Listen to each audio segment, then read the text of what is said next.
find your seats this morning. Let's sing that song, I Will Sing in the Shadow. I will sing in the shadow of your wings. I will rejoice in you. I will lift up my hands in your name. As long as I live, I will praise. You are my God. You are my God, and I seek you in a dry, thirsty land. You are my God, and I seek you in a dry, thirsty land. Amen. Thank you for coming out to Sunday school this morning. We're going to continue our series with Pastor Greg on Memorial Stones. There's Sunday school for all ages, also Spanish-speaking Sunday school as well. And we'll open in prayer. Father, we thank you for all that you're going to do this morning. Open our hearts for what you have to say. In Jesus' name, amen. Amen. Good morning.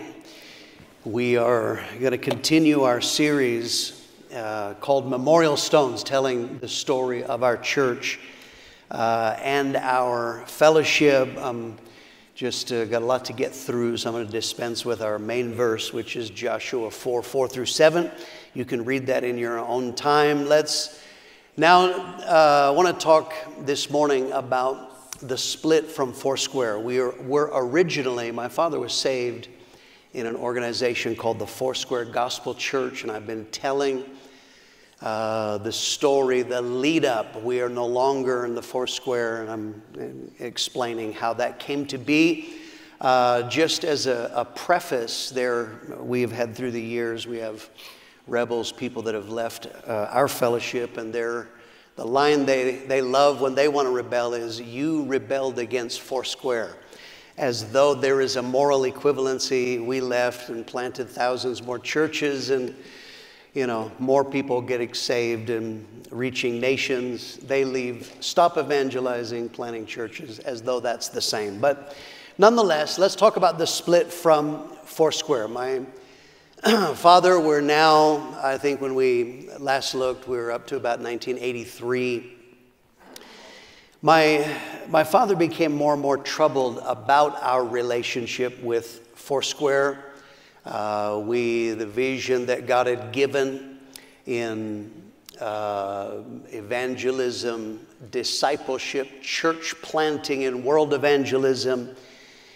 And it became increasingly clear that we were not going to be able to coexist. But my father did not want to fight.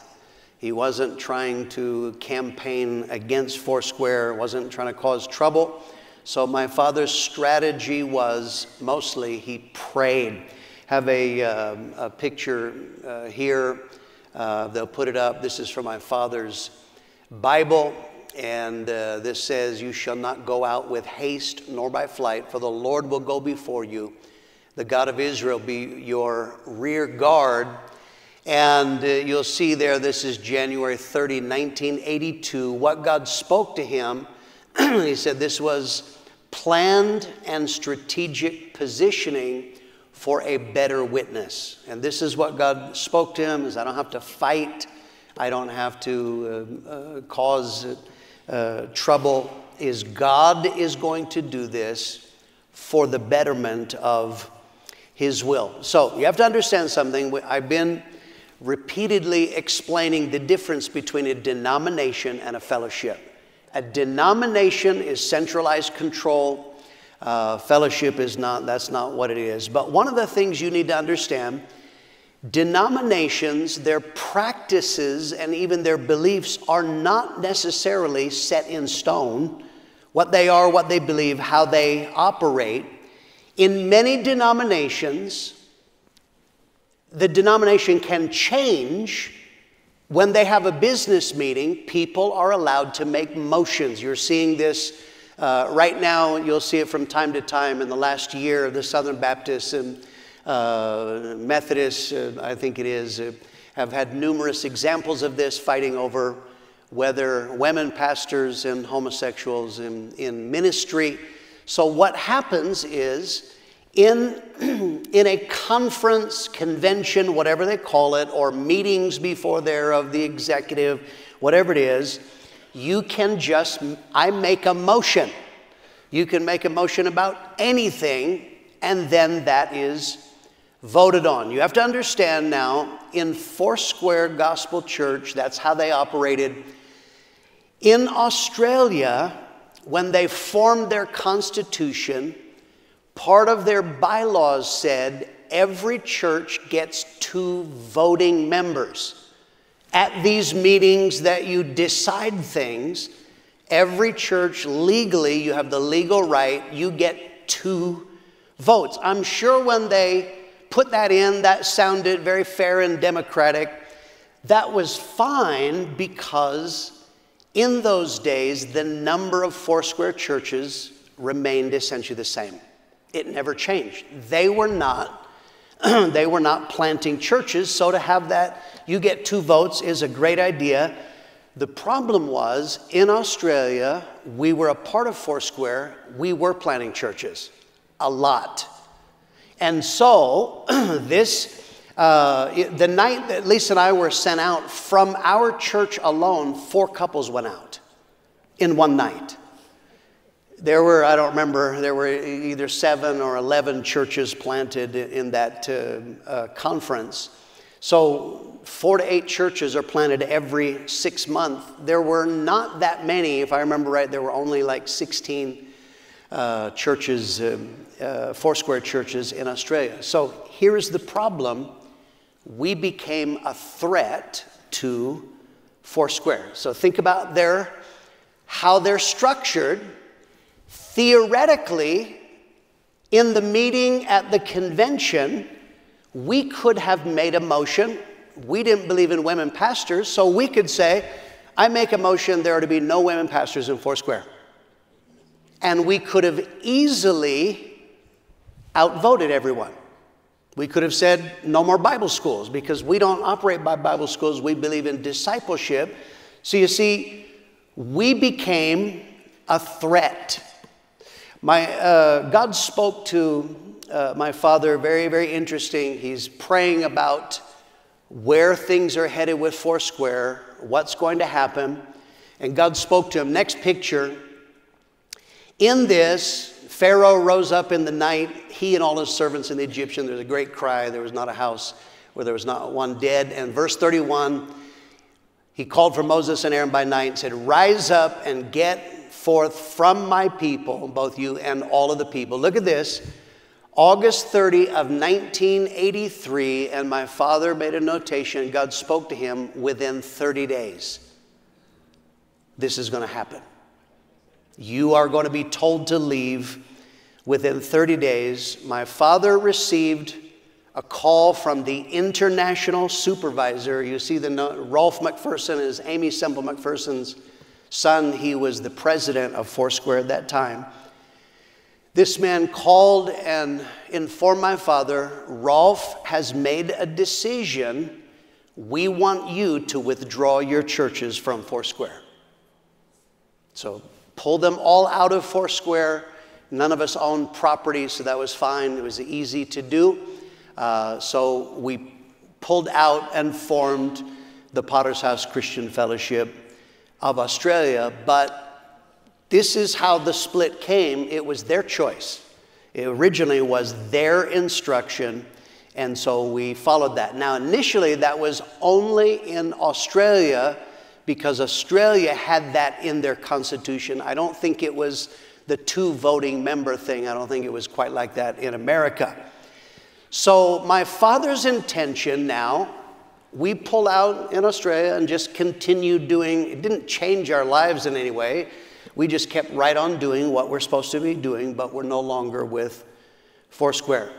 Dad's intention, this church in Prescott originally was Foursquare. His intention was to continue to stay and in Foursquare and keep doing what God told us to do from within. But he didn't think they were going to let him do this. That was his intention. Again, he wasn't campaigning, he wasn't rallying, but he didn't think that they would do this. Here's another picture out of his Bible. Next one. And is that the one?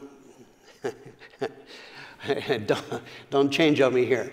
Okay, for they have not rejected you, they've rejected me, that I should not reign over them. And he's speaking about this. The International Board of Foursquare is what this is in reference to. This is in January of 1984. This is leading up. February was when they were going to have their convention. And so again, he felt God speaking to him that there was going to come a rejection. But his conclusion was, I am not going to fight that. I am not trying to fight. I'm not trying to cause trouble. Next picture. Now you can go there. If he says, I have no delight in you, here am I. Let him do to me what seems good to him. February of 1984. And my father's note was, in the international conflict, I yield my cause to God. Let him vindicate. In other words, what my father is saying there is, I am not going to fight back. That is not, I am absolutely not wanting a fight, but he didn't believe that they were going to allow us to continue doing what we do from within Foursquare. Foursquare holds their convention every year. I don't know if they still do this, but they used to move it around. I told you one time they held it here. They held it in 1984 in Glorieta, New Mexico. There's a conference center there on the way between Albuquerque and Las Vegas, I think. They had a meeting there of the supervisors, the executive council before convention, and this is where they discuss business. And this is the time in which you are allowed to make motions.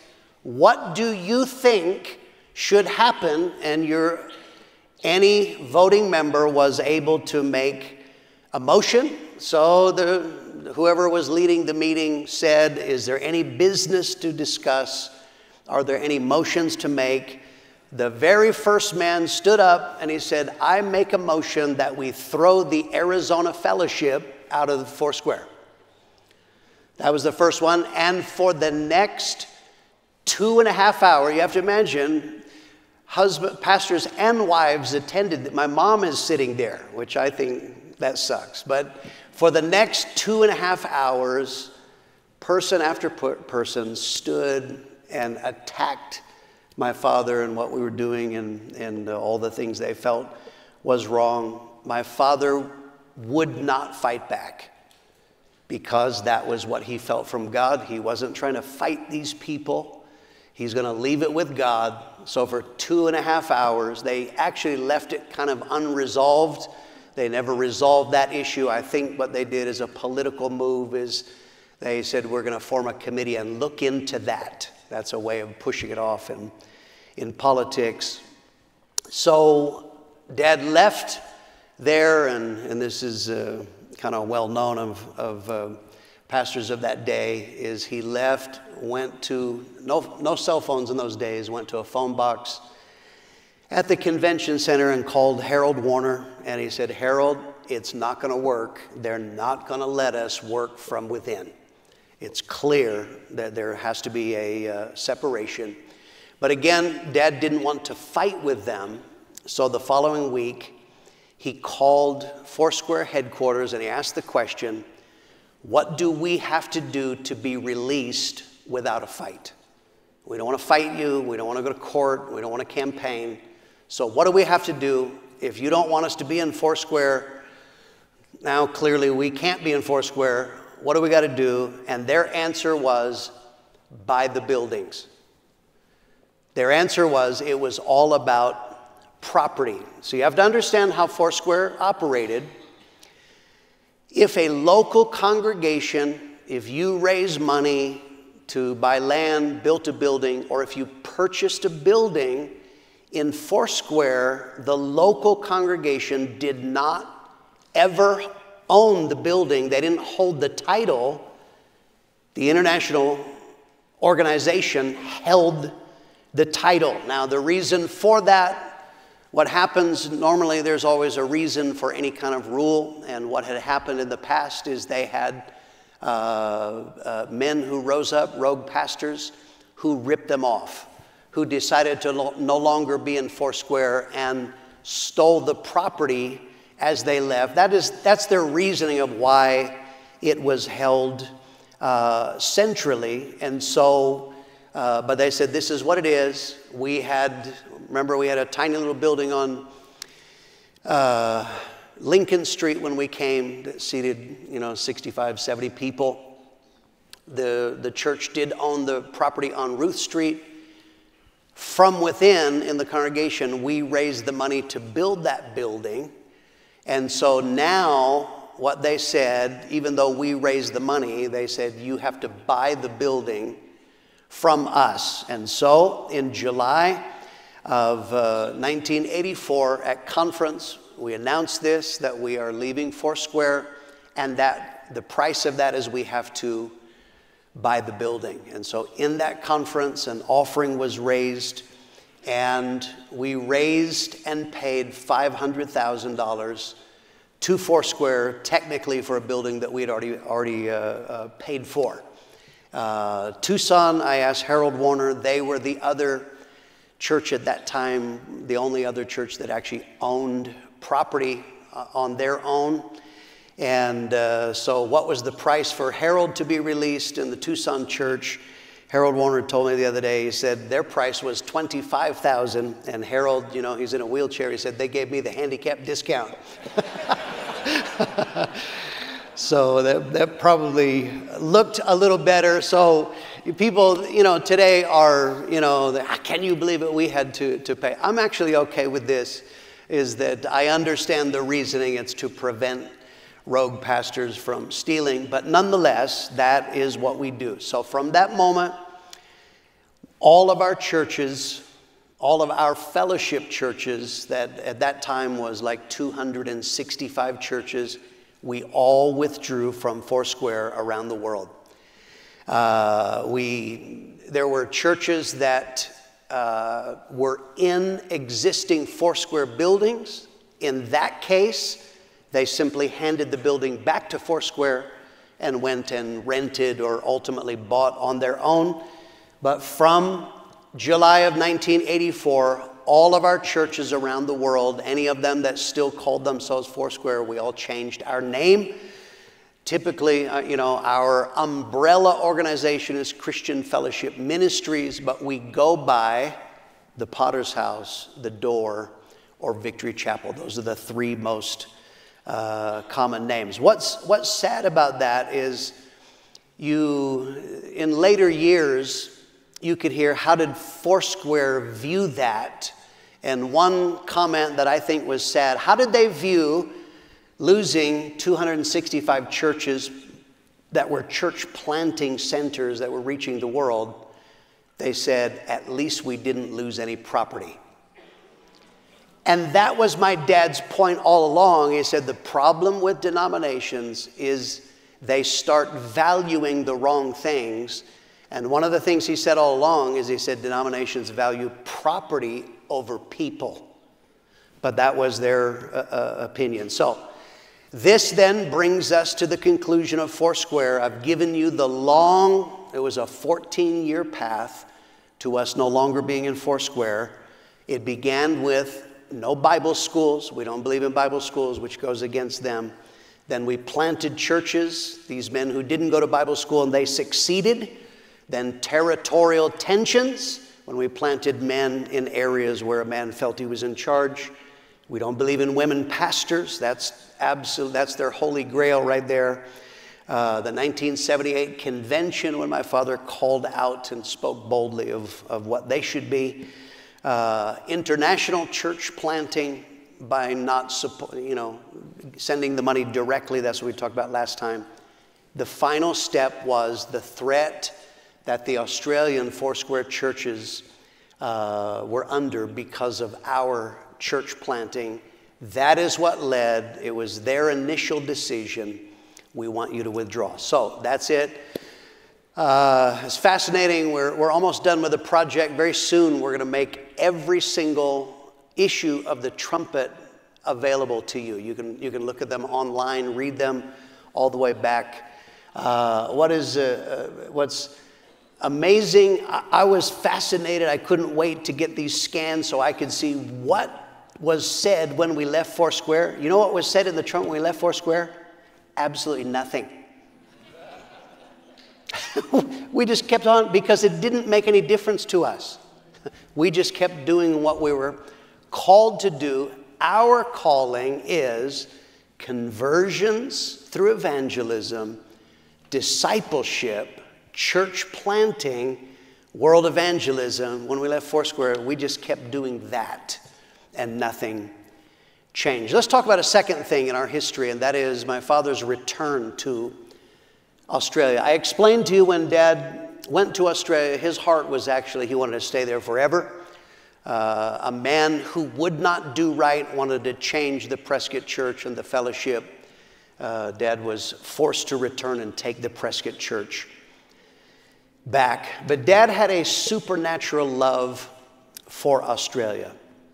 And what he desired was he wanted it to reach its full potential. When he left a man in charge, and the man he left was struggling in numbers of areas. And what Dad's real concern was, he felt that the potential of the nation was being hindered by that man in what he was doing. So Dad was trying to arrange things in Prescott so that he could return to Australia. Numbers of things, and I'm telling you this from personal experience. I was there. In the church, the pastor he left in Perth was carnal and allowed blatant immorality. Fornication, people sleeping together, they're not married, was rampant throughout the church. We had 2 homosexuals involved in singing on stage in there, and this was allowed, and nothing was ever done about that. The pastor, what he loved, what he talked was movies and television, and that's how he spent a great deal of his time, was watching movies and watching TV. Began to shift the church subtly away from the core of evangelism and discipleship. And so in this, there's a personal dimension. Lisa and I were in the church at that time. I was a disciple. I had been called. I wanted to preach the gospel. So now this is the atmosphere and how it affected us personally. In my several years of my discipleship there, it involved watching a lot of movies and TV with the pastor, which is very odd. I want to tell you that's a weird feeling. My father came back. I don't remember if this was for a conference or to preach, and the pastor at the time at the hotel, he had the great idea of putting a movie on for my father with, we're all going to watch a movie together. You have to understand, I'm young and dumb. This is what we did normally with the pastor, so this was not shocking to me. But you imagine my father, this man puts a movie on in which is filled with swearing and sexual innuendos, and my father said, turn it off. He was ticked about this. And in later years, Dad could see what was happening in the church. He's seeing this man. This man didn't get it. In later years, he would often tell people, I had to return to Australia partly to rescue Greg and Lisa, of which I am very grateful that he made that decision. Little side note, I'm just going to hit this in passing. This is actually where ministry standards stemmed from, in part. Through the years of our fellowship, we had a few pastors that fell into immorality. They committed adultery. And so when that would happen, of course, my father is asking, how did you get to this point? And a common denominator was movies and TV watching that opened the door to uncleanness. And then now in the Perth church, it was a test case of what that released in a congregation, carnality and immorality. What it hurts is dominion and discipleship. Let's get 2 scriptures. Genesis 38:18. He said, "What pledge should I give you?" "Your seal and its cord and the staff in your hand," she answered. So he gave them to her and slept with her, and she became pregnant by him. Okay, your seal. Whenever there is moral uncleanness, the seal was a symbol of authority. That's how you transact business. We're talking about kingdom business. You lose something. And this is why it is not compatible. 2 Timothy 2:21. Therefore, if anyone cleanses himself from the latter, he will be a vessel for honor, sanctified and useful for the master, prepared for every good work. Okay, so it is cleansing and purity that prepare the way for a good work. So I'm just giving that in passing. This is actually where this idea is what it releases in a congregation. 1985, my parents arranged to return to Australia. We have a picture here. And yeah, that looks out of order. Have you skipped one? I think you've skipped one there. But anyway, okay. So he was going to return. So what he did is Dad arranged for a man to pastor the Prescott congregation. And this is now a different man. This is the second time Dad's going to do this. And he took over the pastorate of the church in Perth, West Australia. We had now moved from where we were in Mount Lawley. Now it was located in a suburb called Scarborough. Perth was probably 800,000, under 1 million in those days. But Scarborough was 2 blocks from the beach. That is where you see, when I showed before the photos of baptisms, we would do that down in Scarborough. The moment that Dad took over the church in Perth, he had to clean house. Literally, he had to clean house morally.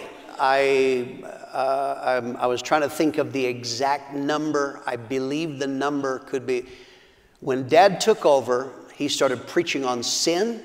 He started disciplining people who were immoral.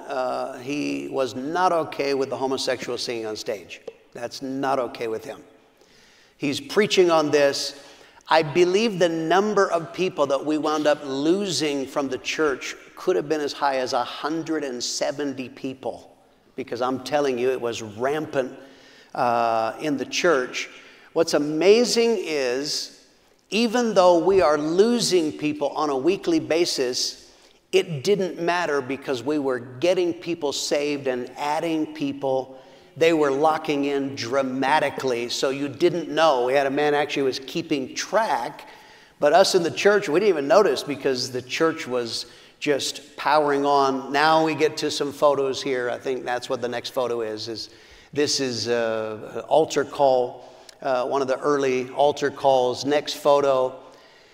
Here, that is in Scarborough. That's 2 blocks from where our church is located. I played numerous concerts there. That's a different band on the left at the beach. Here is our band that was originally called 180. You recognize Paul Graham that has come here and preached here. That's me on drums. Lisa is singing there. And that was an outreach.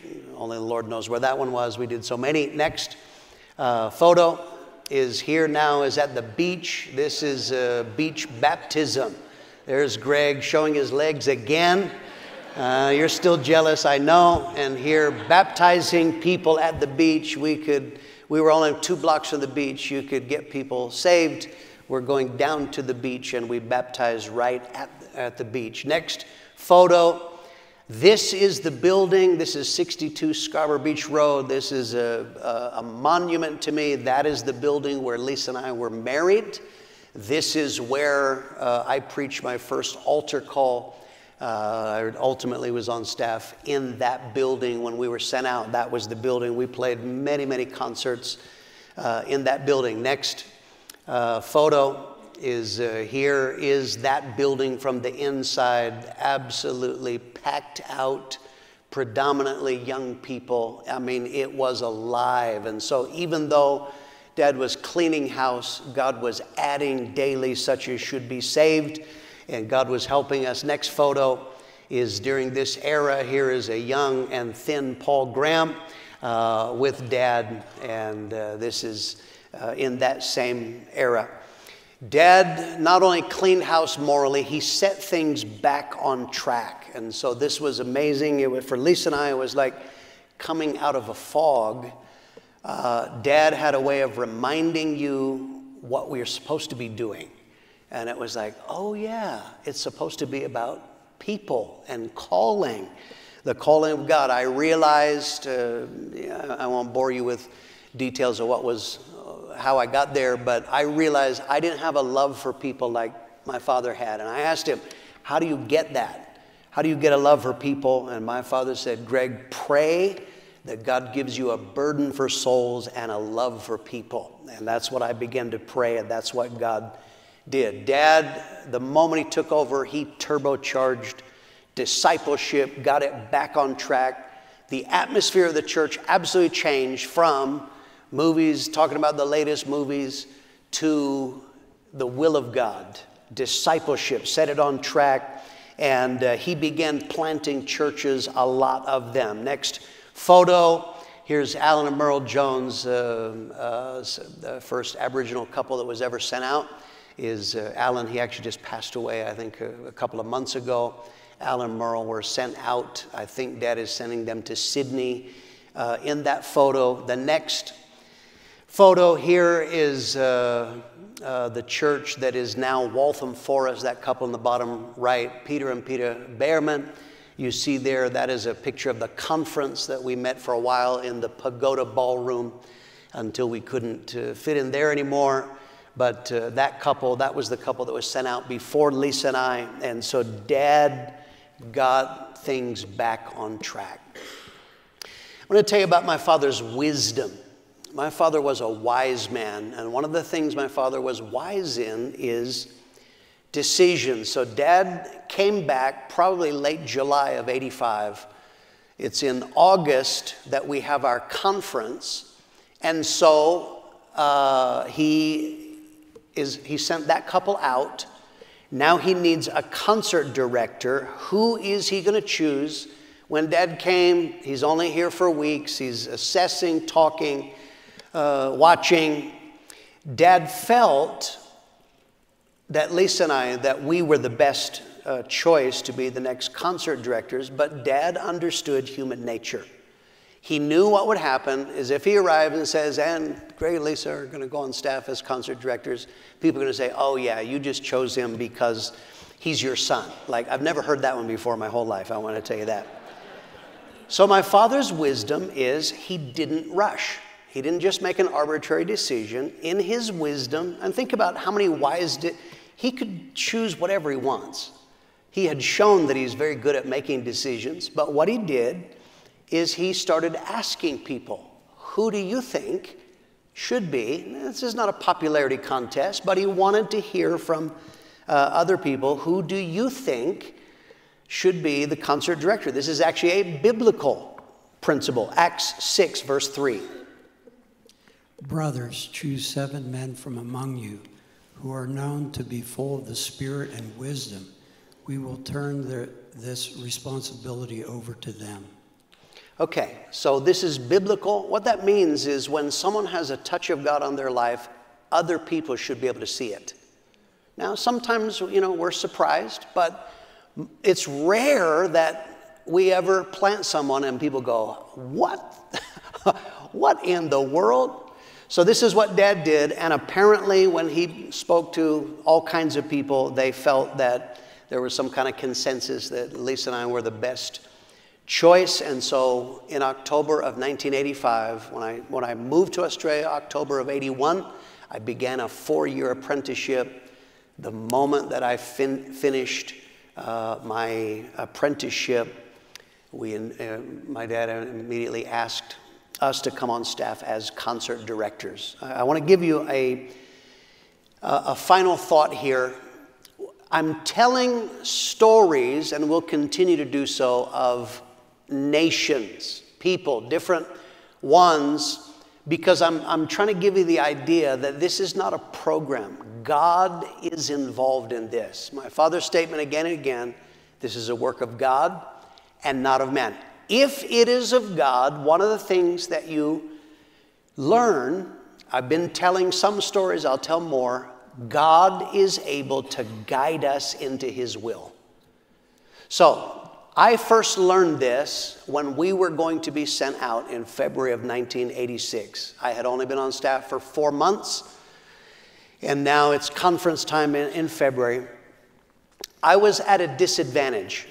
I moved to Australia in 1981. Apart from the few little country towns in West Australia, I had never been anywhere.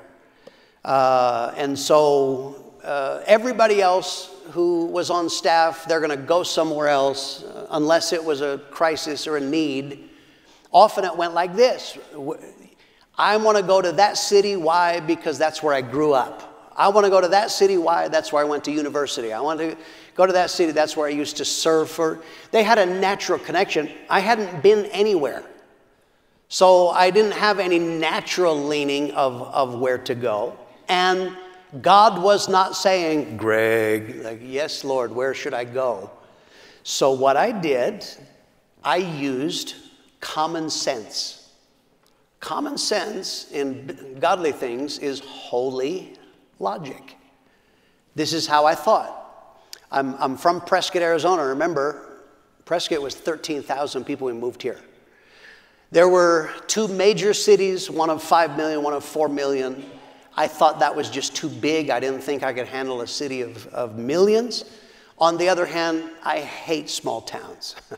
So I began logically then, I began looking for cities of at least 50,000 and maybe 500,000 and under. For some of you young people, I have to educate you now, there didn't used to be Google. I don't know if you know that. So I had to buy an atlas. It was a book of maps and information.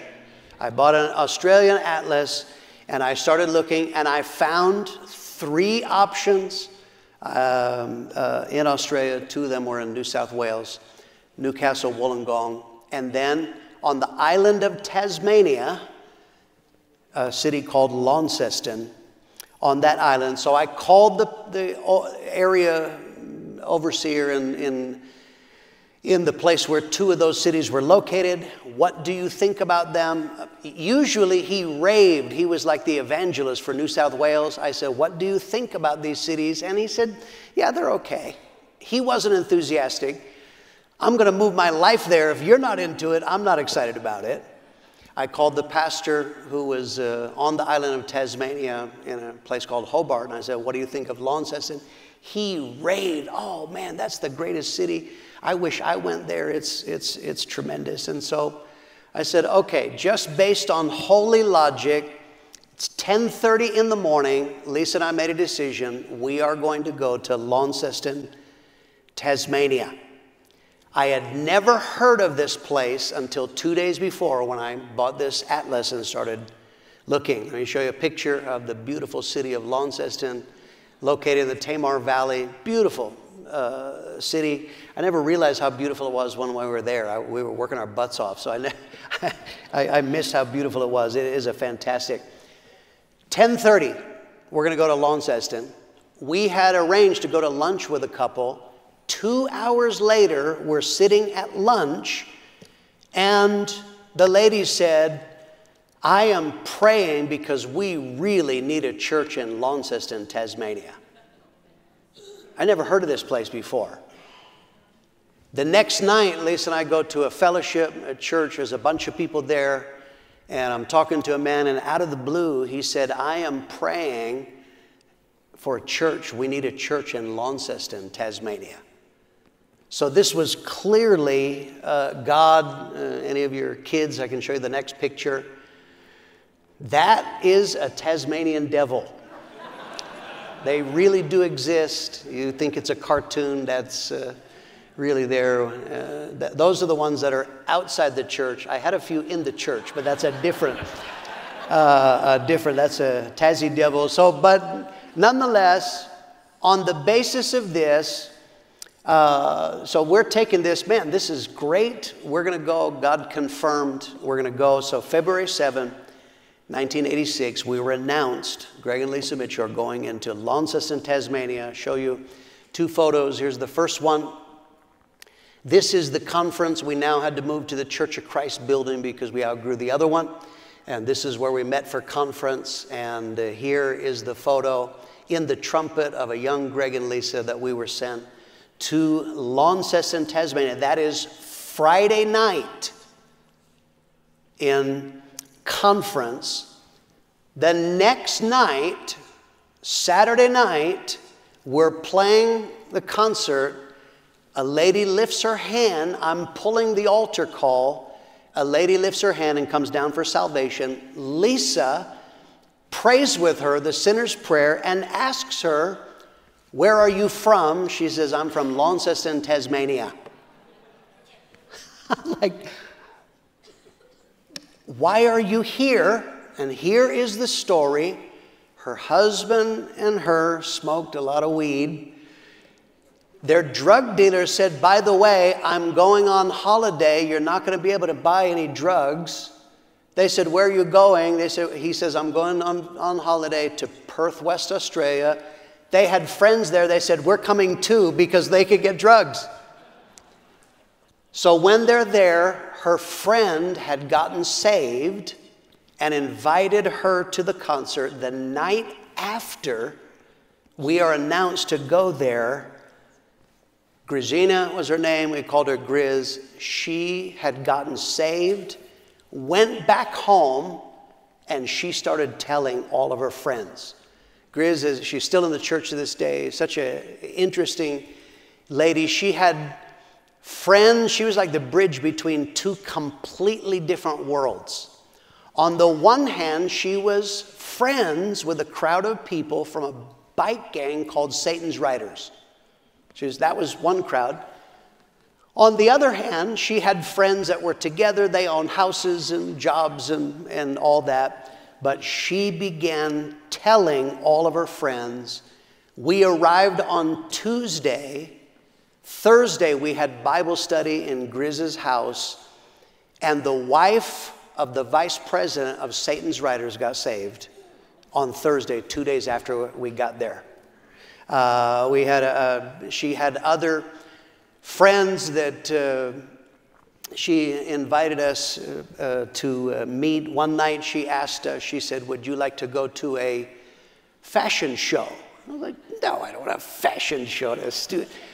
Why? She said, "Because my friend did this course. It's part of her course. She's graduating, but all my friends are going to be there." She says, "I want you to meet them so you can tell them about Jesus." We said, "I love fashion shows. I'd love to go." And so, sure enough, at that fashion show during the break, we met her friend, Sonia. Now Sonia Christides is in the Perth church, married a guy from there.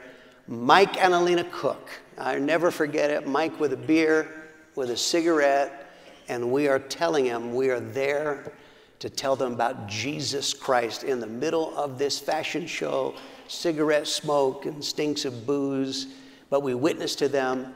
Those people got saved. I got a picture here of that one. I don't remember what. Oh, that was on the way to Launceston. I forgot about that one. That was when we left to go to Launceston. Next photo. I've somehow got them out of order. Is here in the middle. That is Grizz. Still in this now. I can't remember her last name. She's married to Billy, but is still in the church to this day. On the right, that lady was the vice president's wife of Satan's Riders. Got powerfully saved. Next photo. Here we are. There is Mike and Alina Cook. That is the couple that we witnessed to at the fashion show. And here John McVilly later on got saved as well. And so God began doing something. So now Launceston, Tasmania, this community of 50,000 people, we began outreaching and building a work for God, just like what I had seen as a boy in Prescott and just what I saw as a disciple in Perth. We have some photos here. This is the mall. In English nations, malls are not buildings. It's outdoor, brick paved. It's a street they've paved, and that's where you shop. And so here we are doing a concert and doing an outreach there. Exactly what I had seen in Prescott, exactly what I had seen in Perth. We began to build a work for God. Next photo. Here I am in front of the building. In those days, the holy colors were orange and black. I don't know why Halloween was a great color, but that's what we did. This was next door to a gun shop. And here, go ahead, next photo. Here are some of our early converts. Sonia, the far right, that is Alina Cook, pastor's wife to this day. Sonia is the next one over, second from the right. She's the one that we met at the fashion show, and then two other early converts. Next photo. Here we are, Mike Cook on the right. He is now pastoring. That's Alina's brother on the left. Early converts. God was saving women. God was saving men. Next photo. Here is an article. They came and interviewed me on there, and one of the lines, you won't be able to see it, but one of the lines that I say in there is, people are mistaken if they think they can live like the rest of the world and call themselves Christian and still going to be certain of going to heaven. A local pastor was outraged at my statement. He wrote a letter to the editor, and he called me Brimstone Bill after that. So we were making waves in Launceston. Next photo. Here is Mike and Alina Cook, wound up, they're pastoring to this day. They wound up becoming pastors. They're now pastoring in Melbourne, Australia, in an area called Box Hill. So here is my point. I learned that this was not a master plan that a man said, you go here, you do that. That was God. If you want to do God's will, I want to tell you, God will guide you. And that is where I saw it, and then I've seen it again and again in my ministry, personally. God is able to guide, and that's true for you. If you'll keep your heart right, if you'll ask God for help, God knows everything. And if you'll trust Him, He is able to guide His children. That is a miracle dimension. One more verse, Isaiah 48, verse 17. Thus says the Lord your Redeemer, the Holy One of Israel. I am the Lord your God who teaches you to profit, who leads you by the way you should go. Okay, I teach you to profit, or in other words, I teach you how things will go well, and I will lead you. That is, every believer here, you can claim that as a promise. And I'm telling you, I'm going to tell more stories of pastors, missionaries, workers, churches, nations, again and again and again. Whenever I hear the incredible stories of how did this church come to pass, how did God help you, I am reminded again, I quote my father freely, this is a work of God and not of man. And that is the story of our fellowship. And this takes us up to 1986. And that's all we have time for. God bless you, and we'll start the service at 10:30.